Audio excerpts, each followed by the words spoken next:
Crisp autumn leaves, an excess of candy on store shelves, and that one neighbor putting up their 12-foot Home Depot skeleton in their front yard. You know the one. It can all only mean one thing. October is upon us! Spooky season is here! And what better way to celebrate than taking some iconic Halloween staples and combining them to make brand new OCs? But not just any OCs, no. Today I'll be leaning into my totally normal levels of enjoyment of handsome anime men. Without farther ado, let's roll some prompts. Pumpkin Witch! For our Pumpkin Witch, he's a bit more on the youthful side of things, but this is just a warm-up to the more mature guys later on. An appetizer, if you will. I wanted him to have a lot of rounded elements with some smaller triangular shapes thrown in to mimic jack-o'-lanterns. I thought it'd be cute for the brim of his hat to look like the inside of a pumpkin in shape and color, and that also serves to break up the orange in his hair from the top of the hat. In terms of personality, I think he'd generally be pretty friendly, but a little mischievous for sure. Not to be trusted entirely, although his pranks would be mostly harmless. Like temporarily turning you into a frog. I kept the color palette warm and autumnal, with some hints of green to represent pumpkin leaves. I messed around with adding some painterly highlights and shading, but in the end I think that the soft gradient and flat colors suited the overall vibe better. It looks almost storybook-like this way. I think our little pagan pumpkin prankster turned out super precious.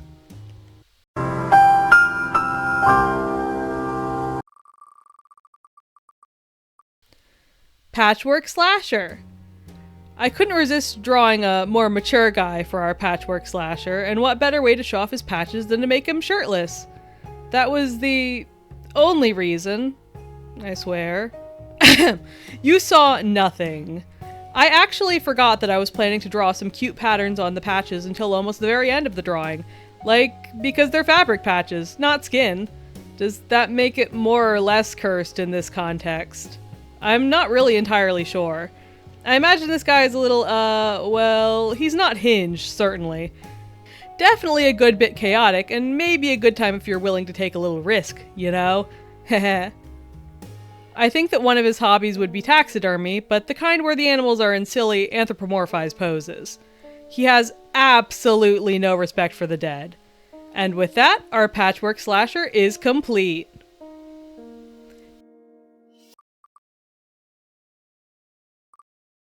Candy Demon!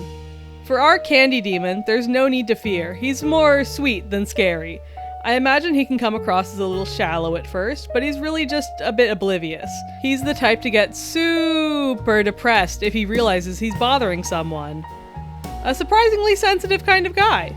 I based a lot of design elements for him off of Candy Corn, because I didn't want his color palette to overlap too much with the patchwork guy we just finished. And it's a nice, more Halloween-specific treat. Although I'm not a huge fan of the taste, to be honest. I also tried to give his outfit elements that would look like teeth, to emphasize the overall candy theming, as well as give him a more demonic appearance, in case his tail, wings, and horn aren't quite enough of an indicator. Moving on to the last, all that's left on the wheels are Black Cat and Vampire. To be honest with you, I was running out of steam on this one. I started an entirely different drawing for him first, and then another. And as I'm writing this, I'm not 100% sure that the one I've just finished is what you're going to see. My tendency to not want to repeat design elements in the same group of characters ended up making this one a struggle. But I figure I might as well share my efforts. So yeah, Black Cat Vampire. Why not make him a cat boy? Yeah! But then, where does the vampire element come in?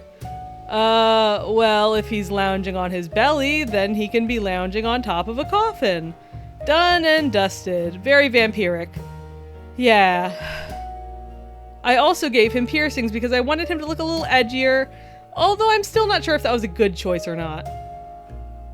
I like how the pose turned out at least. It's not a bad illustration, just not one of the strongest character designs out of the bunch, in my humble opinion. But what do you think? Should I revisit this group later on this month, maybe develop the characters more, or take another stab at some of the prompts? Let me know in the comments below, and remember to like and subscribe if you made it this far in. Thanks for watching!